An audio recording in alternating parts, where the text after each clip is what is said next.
हम लोग रसखान द्वारा रचित शीर्षक सवैये में दूसरे सवैया को पढ़ेंगे।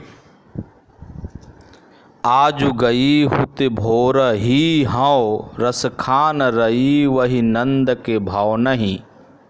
वाक्य जियो जुग लाख करोड़, जसोमति को सुख जात कहयो नहीं। तेल लगाई लगाई के अंजन, भाव में बनाई बनाई ढिठौनी। डारी हमेल नहार निहारत वारत, ज्यों चुचकारत छाँव नहीं।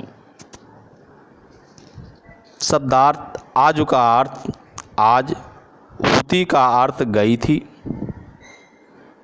भोर का अर्थ प्रातःकाल, हाँ का अर्थ मैं, रई का अर्थ प्रेम में डूबी हुई, भवनहि का अर्थ भवन,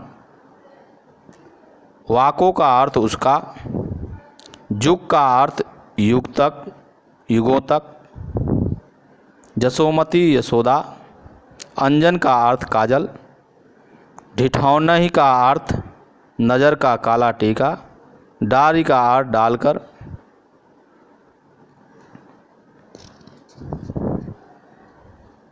पुचकारत का अर्थ पुचकारना।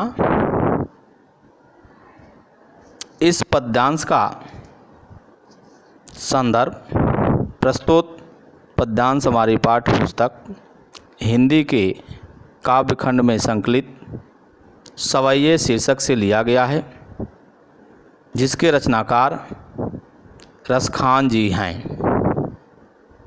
प्रसंग। प्रस्तुत सवैया में कवि रसखान ने श्री कृष्ण के प्रति माता यशोदा के वात्सल्य का वर्णन किया है। व्याख्या। आज गई हुत भोर ही हौ, रसखान रही वही नंद के भाव नहीं। कवि रसखान जी कहते हैं कि एक सखी दूसरी सखी से कहती है, आज मैं श्री कृष्ण के प्रेम में मग्न होकर या डूबकर प्रातःकाल ही नंद जी के भवन गई थी। वाको जियो जुग लाख करोड़, जसोमति को सुख जात कहयो नहीं।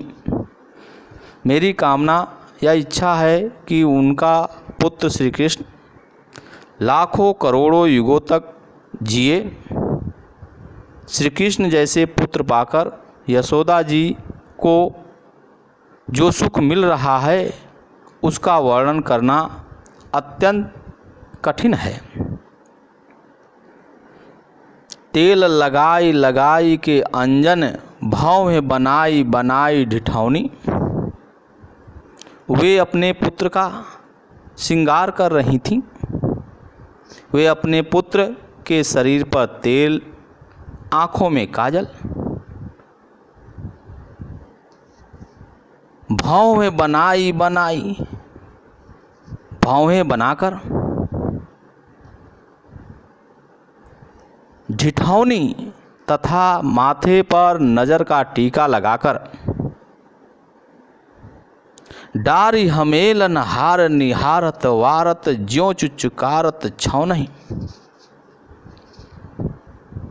उनके गले में पहनने वाले आभूषण पहनाकर उन्हें देख रही थीं और उन पर बलिहारी हो जा रही थीं, अर्थात अपने आप को न्यौछावर कर दे रही थीं, तथा